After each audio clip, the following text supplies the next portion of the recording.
Assalamualaikum warahmatullahi wabarakatuh. Subahal khair. Kaifa halukum? Baik anak-anak, untuk pembelajaran kali ini Pendidikan Agama Islam dan Budi Pekerti kelas 5 semester 1, kita akan melanjutkan pembelajaran subtema 2, yaitu iman kepada kitab-kitab Allah Subhanahu wa ta'ala.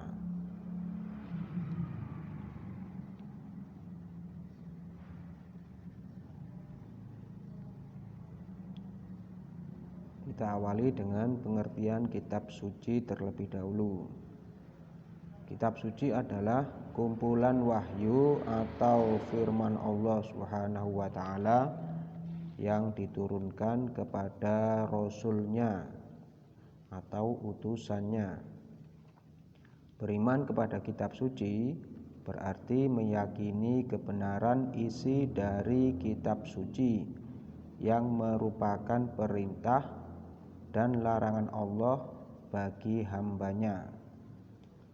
Beriman kepada kitab suci termasuk rukun iman yang ketiga.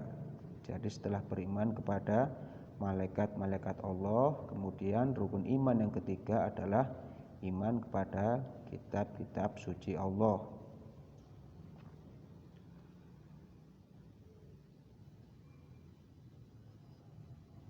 Kitab suci yang diturunkan Allah kepada para rasulnya itu ada 4. Yang pertama, kitab Taurat.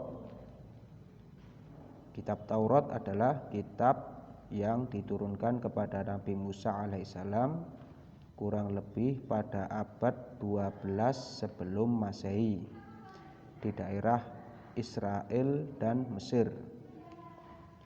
Kitab Taurat ini menggunakan bahasa Ibrani.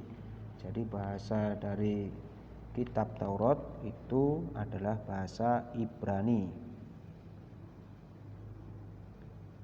Yang kedua, kitab Zabur. Kitab Zabur diturunkan kepada Nabi Daud alaihissalam. Kapan diturunkan? Yaitu ketika Nabi Daud alaihissalam ketika beliau menduduki tahta sebagai raja Bani Israel pada abad 10 sebelum Masehi. Kemudian yang ketiga, kitab Injil. Kitab Injil ini diturunkan kepada Nabi Isa alaihissalam pada sekitar abad 1 Masehi di daerah Yerusalem. Dalam bahasa Yunani, Injil berarti kabar selamat, pelajaran yang baru atau kabar gembira. Itu pengertian dari kitab Injil. Kemudian yang terakhir adalah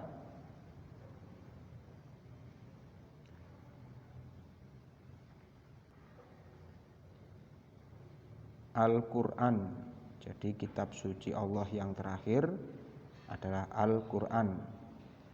Kitab Al-Quran mulai diturunkan kepada Nabi kita, Nabi Muhammad SAW pada abad ke-6 Masehi. Peristiwa turunnya ayat Al-Quran yang pertama kali itu dikenal dengan sebutan Nuzulul Quran. Itu anak-anak ya, yang terjadi pada tanggal 17 Ramadan. Itu.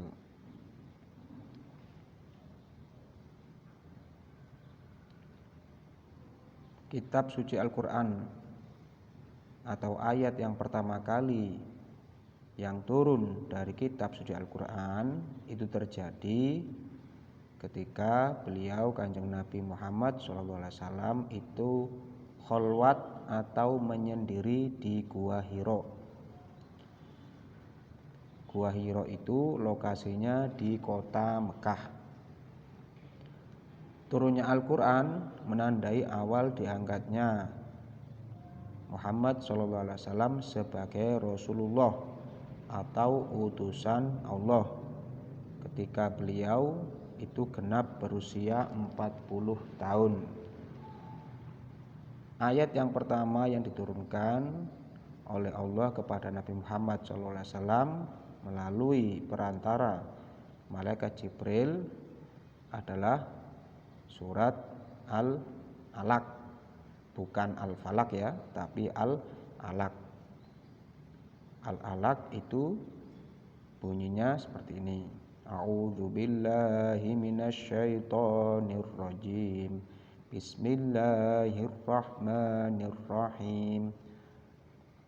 Iqra' bismi rabbikal ladzi khalaq. Khalaqal insana min 'alaq. Iqra' wa rabbukal akram. Alladzi 'allama bil qalam. 'Allamal insana ma lam ya'lam.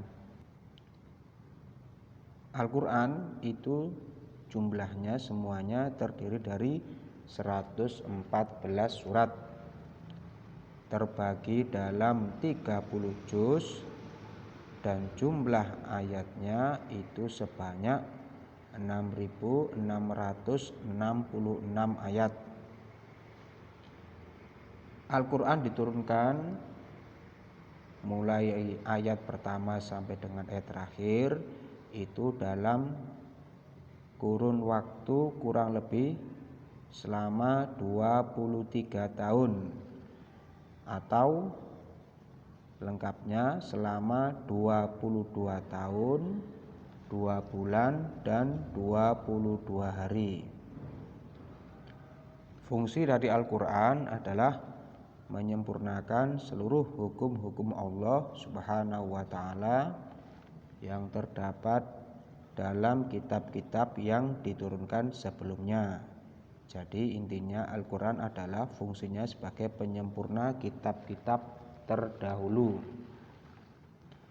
Al-Quran diturunkan untuk seluruh umat manusia sebagai rahmat bagi semesta alam, atau disebut juga dengan istilah rahmatan lil alamin. Artinya itu adalah rahmat untuk seluruh umat manusia.